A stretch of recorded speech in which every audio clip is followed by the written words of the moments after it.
Hi guys, so as you can see this is going to be the treasure room for a Dungeons and Dragons campaign I'm going to be running soon, and it's loosely based on A Tomb of Horrors by Gygax. So it's going to be full of traps and monsters. So I've started by gluing some foam on a board, and this is pretty much how I'm going to start most of these sort of builds, as they're all going to be sort of in a dungeon basically. So yeah, usual thing, get the board and then measure out 1-inch squares, as obviously these will be the tiles that the figures can stand on. Yeah, and then getting a pen or pencil, whatever kind of sort of thing you want, you then sort of score into it. So initially I am just obviously doing the markings for the sizes, and once I've done that I'll then go into it again and do it a bit deeper. And then getting a good old ball of aluminium foil, it's obviously nice and rough.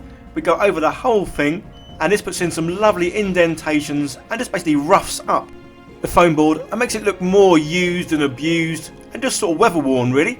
So yeah, nice little bit of texture in there. So for the walls I wanted to try something different and use this textured roller.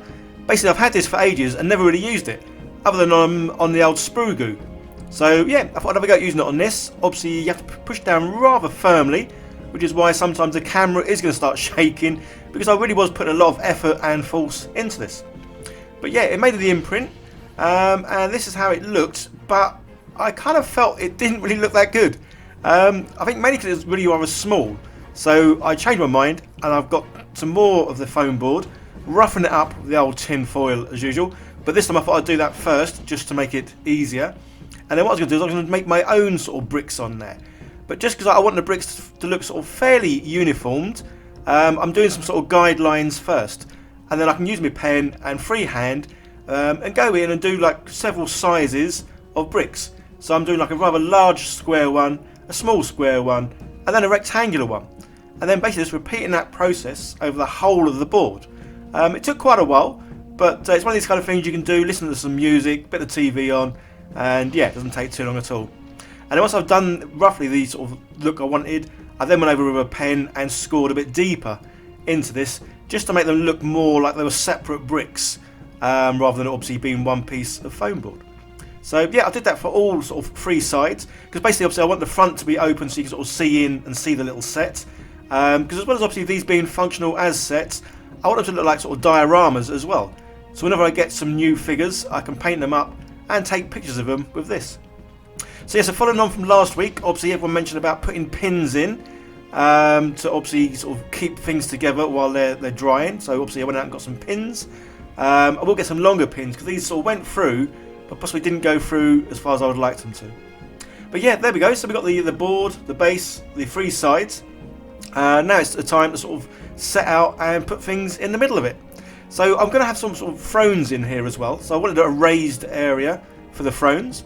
That's exactly obviously what I've got here. Same sort of principle, foam board, roughed it up, and then marked out the 1-inch squares and put them on there. And as you can see, I'm also trying out a different glue this time. As I was sort of mentioning the last time I made one of these, the PVA glue is great, but it just takes forever to dry. So people were mentioning getting some Gorilla Glue. That's exactly what I've got here. But obviously, as you can see, the Gorilla Glue expands. Obviously makes great contact, sticks really, really well, dries definitely a lot quicker than a PVA, but do expect it to expand out like it's done here. Because obviously because these are sort of rough floors, it doesn't really matter too much. And then as I was looking at the flooring, I kind of thought it didn't look rough or as rough as I wanted it to. So literally I've got my pen and just going over, drawing sort of scratch marks everywhere. And also again, I want to make it look even rougher. I've got my little sharp tool and I'm basically scratching in and pulling bits of the foam board out. So this foam board, I've only just recently started working with this, but it really is a nice material to work with because it is soft and it is easy to well, mess up basically. If you don't have a 3D printer, look away, as I am obviously printing off loads of 3D bits for this build, and I'm using the Anycubic Photon Mono, an absolutely lovely printer, nice sort of size base on it, so you can print off loads of bits at once, which is pretty cool. So yeah, as you can see, I've built these kind of like Roman sort of temple bits. Again, most of the stuff I get from Thingiverse, as it's obviously free, and they do a whole variety of stuff there, which is absolutely awesome. So yeah, I've got these pillars just because I love Roman pillars, and obviously these ones are very distressed looking with that sort of bullet holes in them. Obviously they're not bullet holes, they're just sort of wreck and ruin. And again, yeah, using that Gorilla Glue, as it does seem to sort of stick, obviously, pretty much everything. And yeah, it's definitely a much stronger bond than the PVA. And again, obviously, I couldn't really use the super glue here because the super glue really does just dissolve this foam board. So yeah, good old this stuff. Obviously, it does expand out and it will make a bit of a mess, but that can be trimmed off. Yeah, again, just to make sort of add features to this, rather than straight walls, I'm putting these kind of like angled supports that we're going to go around on the inside. Again, just for a bit more texture, variety, and a bit more realism, I guess, as these sort of walls would have some sort of reinforcement, and it probably would be something that was sort of angled like this. So yeah, made several of these to go along the sides and along the back, and again, Gorilla Glue. Although the one thing I don't know about the Gorilla Glue, it's rather expensive. It's about £8 for that sort of small little pot. Hopefully it'll last well. I am still using the PVA glue obviously though, just in areas that don't need to dry sort of fast or hard or whatever. So for the piles of treasure, I'm basically using some more obviously foam board just to sort of pack the areas out. As this stuff is nice and light, as cheap, and it's obviously easy to cut up. Yeah, so I'm making several piles with this. Some are going to be like big piles in the backs, in the corners, and there'll be some sort of smaller piles at the front. And so this is just a nice, good, lightweight way of packing those areas out, really. And to make the main part of these treasure mounds, I'm using paper mache. So yeah, got some good old PVA glue, put it in a big pot. I've kind of done half and half water PVA, and then just using sort of toilet paper, as obviously this will mix up nice and well. And it basically went to a real sort of goopy sort of material or mix. Didn't take long at all. My only concern with this was how long it would take for it to actually sort of set afterwards. But as you'll see later, I did kind of get, well, it wasn't quite a hairdryer, but I did get a heat gun to it just to sort of try and speed up the process. And even then, it still did take about 2 days for this stuff to harden. So I think next time I'm going to have a go at mixing it with some plaster of Paris, just so it'll obviously dry and set a lot quicker. But yeah, for this purpose, this stuff works well. I say it did just take a longer time to sort of fully cure, dry, harden, whatever sort of term you want to use, really. But it was fun putting it in because again, this stuff really is lovely and soft and very sort of pliable, manipulable. Well, whatever kind of made up words I can think of. Yeah, so you could sort of squeeze it in to wherever it needed to go, really. But yeah, it was fun using, and I probably won't use it again because I say it just took too long. So I would do something similar but with plaster of Paris, basically.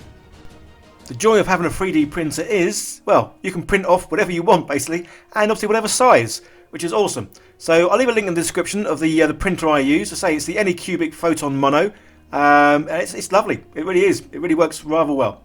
So yeah, link in the description to that. And yeah, I obviously printed off some bits that I needed, obviously in this case some treasure chests, some open, some closed. And yeah, here's the heat gun I've got. Obviously I've got this on a very low setting, because even on low setting it's still pretty hot. So yeah, low setting, and literally what I was doing was every hour or so I was going over the whole piece for about sort of 5-10 minutes. But we got there in the end. Yeah, well, obviously I've picked out loads of these sort of big gaps. I want to sort of fill them in with some sort of smaller stones.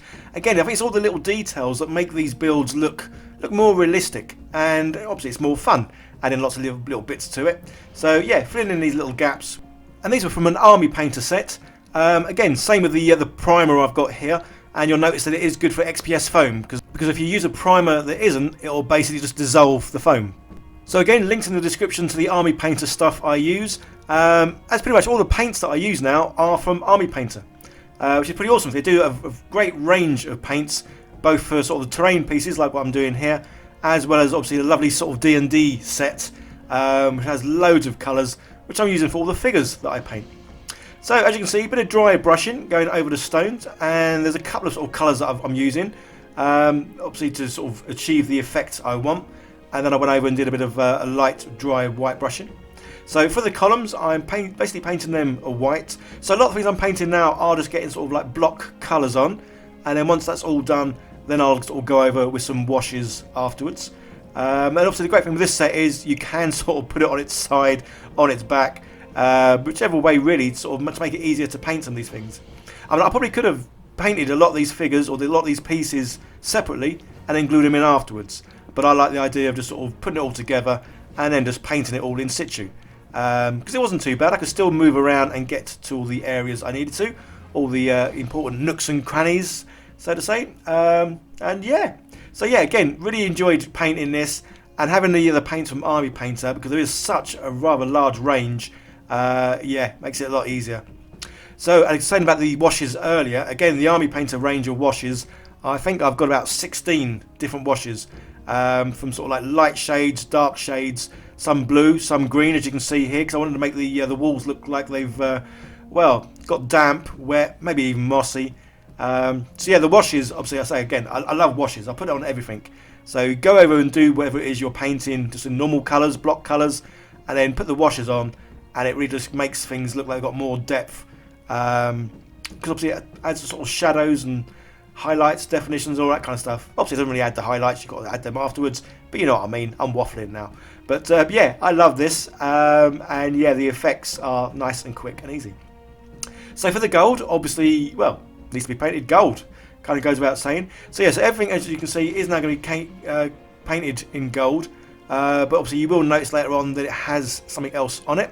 So yeah, rather than looking just gold like this, which isn't too bad, but it doesn't look very exciting. Yeah, that's why I added the extra little bit afterwards, just because then you do get it looking like it is sort of made of, well, gold coins and the like. And basically it's just glitter. So yeah, good old gold glitter. Obviously there's a small glitter pieces. So just a case of going over with PVA glue, painting over obviously the gold that I've just done, and some of the edges, so it sort of goes off to the sort of filters nicely. Yeah, just loads of glue everywhere you want this stuff to stick, and then basically you get the stuff and you sort of like just shake it on. Yeah, nice and simple, nice and messy. Again, this hobby, it is pretty messy, but it's a kind of a fun messy. And the thing I really like about the glitter is obviously it is small, because it obviously sits at different angles. You get some bits that are sort of like, well, shine more than others. And especially if you move the light around, obviously the glitter sort of, the effect of the shining light and all that moves around too. So yeah, I really love how it looks. It does look like there's loads of little gold coins, which is pretty awesome. So yeah, so for the back I'm making obviously king and queen seats. I've made these extra large, so it looks like these would have been like a giant. People would have sat here and obviously looked at their treasure. But yeah, I'm really pleased with how it's all looking. There's just a few touches to go. And just to break up the fact that obviously there is a lot of gold here, I've got these small little gems, and these were extremely fiddly to use. But again, it's worth spending sort of time on something just to make it look a bit more realistic, a bit more fun, and yeah, obviously enjoying the process of the build as well. So loads of these little gems, variety of different colours, and yeah, these are just sort of placed higgledy-piggledy around it, just to add a bit more sort of golden realism. And then finally, last little thing, a variety of sort of bits and pieces, from shields, daggers and stuff to sort of stick out, a couple of goblets there. There's even an Aladdin's genie lamp I put in there as well. Yeah, just finding little touches, again, just to break up so it isn't just gold, it's meant to be a treasure room, so it is now full of, well, a variety of treasure. And I think the whole result looks really good. Yeah, and I say I can't wait to sort of use this in a campaign. And there we go, I've got some little figures in there as well, and yeah, I am chuffed with it. Hope you guys enjoyed this. I just want to say a quick shout out and thank you to all my patrons, as well as the sponsors, for helping making it possible for me to sort of keep making these videos, and obviously buying the materials I need to build stuff. So yeah guys, I hope you enjoyed this. Leave comments down below, hit the like button, all that good stuff, and I'll see you in the next one. Okay, take care, bye for now.